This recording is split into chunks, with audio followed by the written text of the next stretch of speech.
I hate that I titled this Don't Just Consume, Create, because it's such a content buzz phrase, and there's also a critique to be had about that mindset of just not just consuming and creating, but maybe this will help with the algorithm. Hi, welcome back if you are new.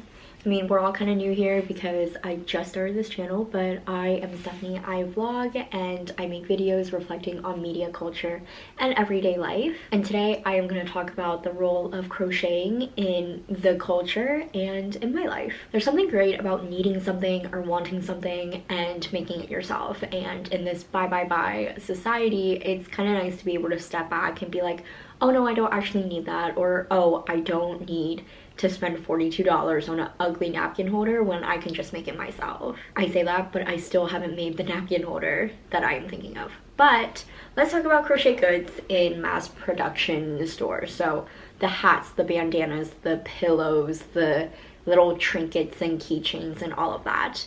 I think tying this back to this obsession we have and this trend-driven obsession with trinkets, because crocheted and self-made and handmade goods are really trendy right now, and I think that says a lot about our tendency to want to buy personality. So instead of traveling and buying a trinket here and buying a trinket there, we are buying massed curated trinkets from Shein. I'm thinking about this concept of Jane Birkin in your bag, and instead of using what you already have, we're going out and buying new scarves, we're going out and buying new necklaces for our bags. Instead of putting in the time that it takes to curate a life experience and to learn a new skill, we're just buying it. And I feel a need to put a disclaimer because speaking on TikTok and engaging in conversation on TikTok has kind of ruined me. So here is a disclaimer. There is a luxury and a privilege that comes with being able to sit and spend time with art and create. Not everyone can be like, oh, I want a homemade Christmas and be able to sit down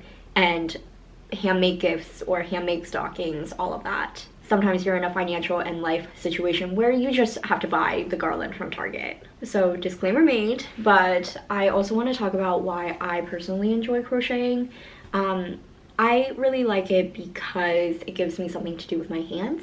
While I'm watching TV, I like being able to do something with my hands.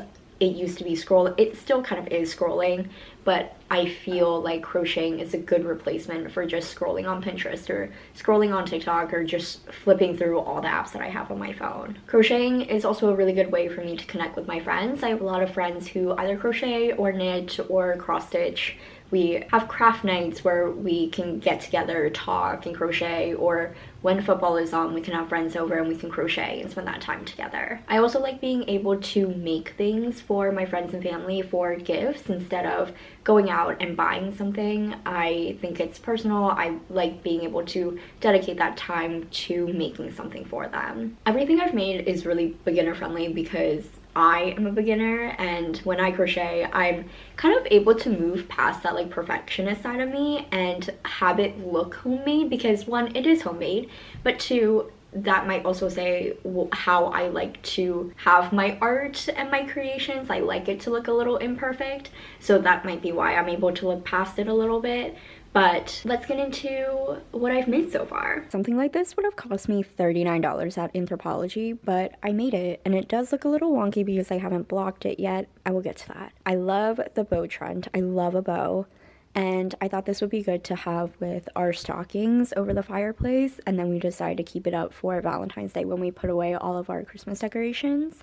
But this was something really quick and easy that I made to celebrate the holidays. It's so loud down here, but we're in the basement because I had to push this out of the Christmas box.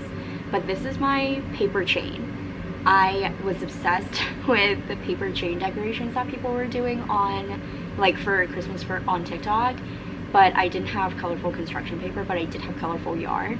So I decided to crochet it. It's not done yet. I moved on to other projects, but this is something that I could keep working on throughout the year. Yeah, this is my paper chain garland. And here is my laptop cover. I work from home, so I don't really carry my laptop out a lot, but the few times I do want to take it out, here it is. Is it the most protective thing? No. But does it achieve its purpose of keeping my laptop covered while it's in my bag?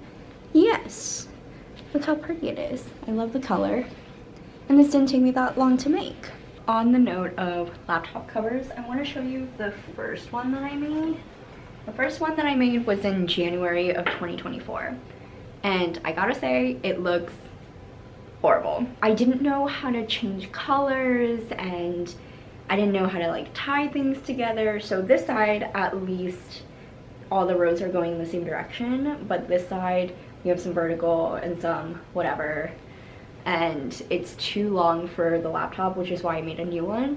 But look how far we've come. The next thing that I crocheted was this Kindle cover. These make for really good gifts. I've made a couple for my friends, for friends who have Kindles, and it just keeps it nice and protected when it's in my bag, and when it's just sitting on my nightstand, it prevents from dust from getting on the screen. And this was yarn that I had, and I like this little flap, and I do really like this two-tone that I did. And while we're in this room, I have two clothing pieces, I guess. So this first one is one that I made for a Chapel Roan concert, and it's too big. I forgot how much like yarn stretches while you're working with it, but I wanted to wear something pink and red for her concert, but I didn't want to buy anything, and I kind of knew I was only gonna wear this once, and I was like, okay, well, I'm just gonna spend 3 days making something after work, and this is what I came up with. It had a crochet back, but again, because it was too big, it didn't work the way that I wanted to, but this is what it was supposed to be. So I have this tank top that I really love, and it has that corset back, and yeah, I like this color too for the summer. It's a lot more stiff than I wanted it to be, but I think that's also because I have really tight tension, and I just worked with a larger hook size and thicker yarn and all of that, so things that I am learning when I am making my clothes. And then we have this hooded scarf. I found this on TikTok, and the pattern is really easy to follow, but it's been really snowy and wintry here this winter, and so this has been keeping me cozy. And again, back to what I was saying about it looking homemade, this really looks homemade. There's like thread hanging out of each row, but it's really cozy, and I love wearing this. We're in my car right now because the next thing I want to show y'all is this sunglass case. This isn't my finest work. I had some scrap yarn from a bag that I made my friend, and I was looking for a sunglass case that I can just slip into my bag. The hard shell ones were too bulky, and I didn't want to just buy like a polyester one just to like protect the lens. So I made this one from scrap yarn. It's 100% cotton, and I made this little tie because I thought it would keep my sunglasses in. But depending on how I have it in my bag, sometimes the sunglasses slip out. And so again, another learning curve, but it gets the job done. And especially when I'm keeping it in my car and the sunglasses don't come out, it's perfectly fine. But yeah, this is another example of I needed something and I was able to just whip this up. I didn't follow a pattern. I think these are just half double crochets. I could be entirely wrong, but I just whipped something up, stitched the edges together, or sewed the edges together, and now we have something functional. I completely forgot about this one. This is one of the first things that I ever made. It was just to practice crocheting, and it was going to be a full-on blanket, but I ran out of patience, and so it is currently a little like cushion cover for my cat. Those are most of the projects that I have worked on since I started crocheting back in December of 2023. I got a bunch of crochet stuff for Christmas, so I was able to use that throughout the year, and it's been a really fun year.